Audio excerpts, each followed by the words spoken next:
What does diversity mean to you in that context? Yeah, so I've always been curious about what makes a great team, right? Like, how do you create a high-performing team? How do you create great outcomes? How do you create great products, right?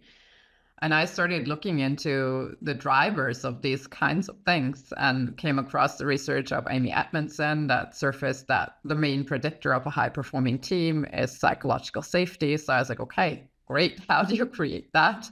What is at the core of psychological safety? And at the core of psychological safety is it's the topic of trust, right? Like you are allowed to make mistakes. You're allowed to help each other. You don't believe that someone else is sabotaging you. You don't believe that someone else is more important than you. There's this diversity of perspectives that creates good things together. And then you look into the research about innovation and you see the research coming out of, I think it was Linda Hill, who's the Dane, I'm not sure, it's Yale Business School, like one of these Ivy League business schools. And she did research on like what drives innovation. And it's like, she came up with this concept of like a healthy way to disagree around perspectives and figure out like how to look at things from multiple different angles to come to a new fresh idea, to a new cool thing.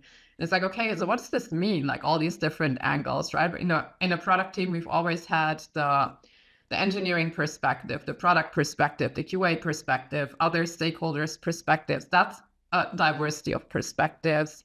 But it's also about who are the people in this team? Like, are the voices of women carrying the same weight as the voices of men? Are the voices of the immigrant in the team carrying the same weight as the voice of the native speaker in the team? What does language barrier do? Does someone who's a native speaker think that somebody who doesn't speak English quite fluently, are they perceived to be as intelligent, as good to contribute towards the joint success? Like there's all these biases at play at the same time that undermine trust, right? Because from the perspective of the person who's not being heard equally, it's very hard to trust the rest of the team fully, that you're allowed to make the same mistakes, that you're allowed to take risks and things like that. So there's like all these layers to this seemingly so simple psychological safety topic. And I think we started talking then about, okay,